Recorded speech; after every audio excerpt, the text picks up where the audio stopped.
welcome back to the Honor Wrestling and to another edition of NXT Out of 10. And NXT continued its new CW era with a big show in St. Louis. Tony D'Angelo stepping up to challenge Obafemi for the North American title. The tag titles were also on the line, and Randy Orton worked his first match in NXT against 20-year-old Javon Evans. But Trick Williams opened the show after a recap from last week. Wesley interrupted from the crowd, calling his shot to become a Triple Crown champion. Jey Uso arrived with thunderous ovation and yeet chants. The two celebrated each other as the champions while Lee disappeared. It was a bizarre segment. Lee stepped up to the champion only to be completely overshadowed and then shoveled off for Uso to get a big pop. Uso is, of course, one of the hottest stars in WWE, but yeah, his kind of appearance felt like it achieved very little here. But Trick versus Lee is an exciting possibility for Halloween Havoc. After his win over Zachary Wentz, it would have made more of an impact for Lee to get physical with Trick right away, I feel. So yeah, kind of a bit of a mixed opening segment, I would say. But our first match was Belair, Cargill and Jordan taking on Fatal Influence. Fatal Influence tried to keep Kalani Jordan under wraps, but once she was able to tag in, Belair and Cargill, this match slipped away.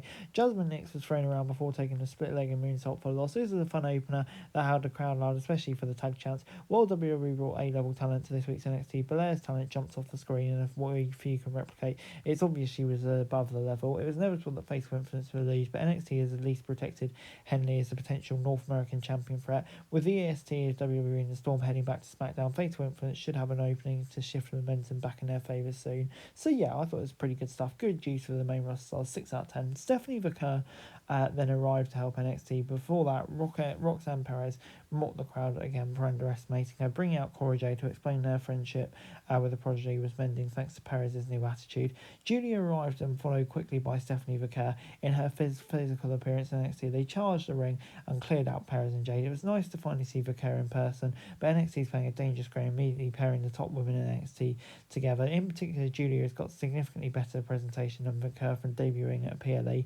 So yeah, that could change drastically if Vaquer wins the title or whatever, but she needs to establish herself. And Jade and Perez working together, obviously interesting given what's happened in the past.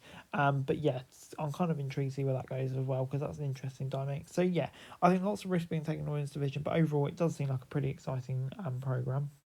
Obafemi then took on Tony D for the North American Championship. Tony D threw everything he could at Obafemi, but the ruler kept kicking out. However, when Femi popped back up and the Dom reversed it into a sunset flip for the pin and the victory, Femi found an incredible rivalry in Tony D that gave him the 2 best matches of his career to date. This may not have been technically complete as their first battle at No Mercy, but it was more moving emotionally. These two told a complete story in the building towards the rematch. The Don sold why he needed this win and why it looked like Femi was not going to lose anytime soon, just a few weeks back. When he pulled off the upset, it was one of the best babyface moments in NXT in 2024, including Trick's victory last week. This was a home run from start to finish, as D'Angelo finally holds one of the brand's top titles.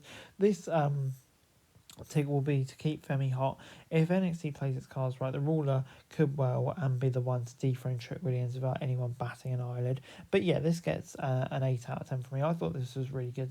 A great moment for Tony D, a great match overall, and I think, yeah, a great way for Femi's title reign to end, and I can't wait to see what he does next. So yeah, overall I thought this was really, really strong. 8 out of 10.